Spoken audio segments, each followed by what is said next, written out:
নাপিত চতুরীলাল চুলদাড়ি কেটে তার একার সংসার যা হোক করে চলত, কিন্তু একসময় ক্রমেই তার কাজ কমতে থাকলো।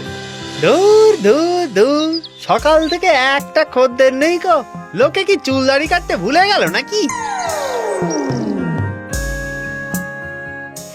এই যে গণপতি দাদা, আসুন আসুন আসুন আসুন। এই চুল কাটবেন না দাড়ি? না হে, বাবরির চুল রাখবো ভাবছি, চলি।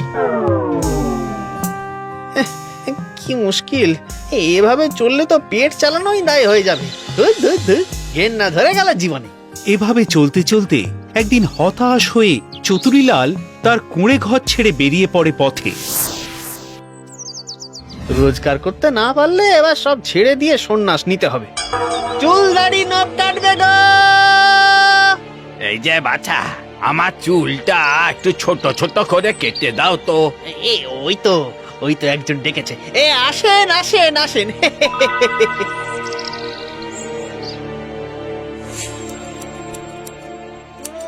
শুনুন শুনুন, রাজ্যের রাজকন্যা খুব অসুস্থ। যে তাকে সুস্থ করতে পারবে তাকে রাজামশাই যথাযোগ্য পুরস্কার দেবে। রাজকন্যার সঙ্গে তার বিবাহ দেয়া হবে। হ্যাঁ, রাজকন্যার সাথে বিবাহ? হ্যাঁ তো, তুমি জানো না বুঝি? আরে গোটা রাজ্যেই তো ঢেরা পেটানো হচ্ছে।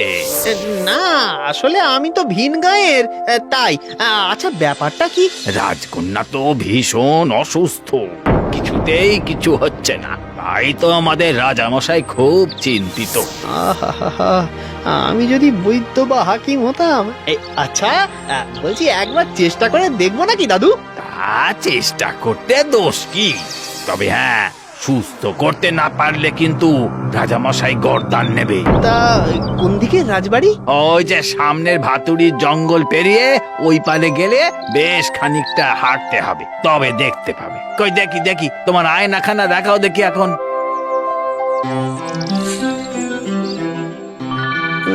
গর্দান নেবে? যদিও আমার এই তুচ্ছ প্রাণের মায়া করে লাভই বাকি, পেট ভরে তো খাবারও জোটে না। তার থেকে যদি রাজকুমারীকে সুস্থ করে তুলতে পারি, তাহলে সারা জীবন খাওয়া পড়ার অভাব হবে না। আর এই রাজকন্যাকেও পাওয়া যেতে পারে। হ্যাঁ, তাড়াতাড়ি যাই তাড়াতাড়ি যাই।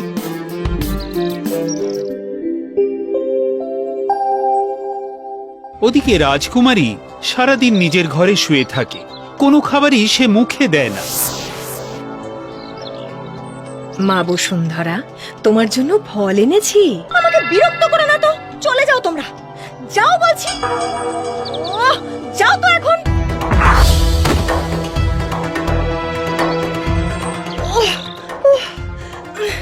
কি ভীষণ জোর ওর গায়ে। খাওয়া দাওয়া না করেও গায়ে এত জোর। এদিকে রাজ্যে রোজই বন্যজন্তুর আক্রমণে ঘোড়া, হাতি সব মারা যাচ্ছে। কি যে হচ্ছে! সিদ্ধান্ত যখন নিয়েই ফেলেছি, তখন একবার গিয়েই দেখি, তারপর না হয় দেখা যাবে। এদিকে রাত হলেই নিশ্চিন্তে বেরিয়ে পড়ে রাজকুমারী।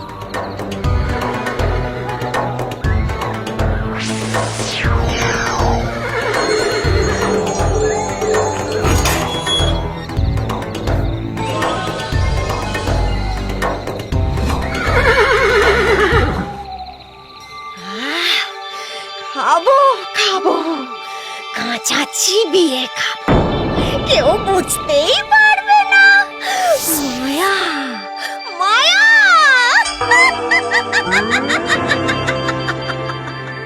বাপরে, কি গভীর জঙ্গল! না না, রাতে জঙ্গলে ঢোকাটা একদম উচিত হয়নি।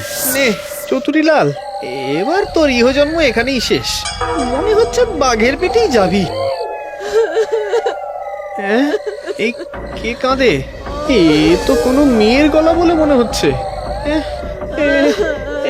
এই, কে কাঁদছো? হ্যাঁ? কোথায় কাঁদছো? কে কাঁদে?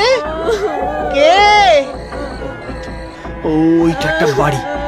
কান্নাটা মনে হচ্ছে ওখান থেকেই আসছে। বোধহয় কেউ বিপদে পড়েছে। চতুরীলাল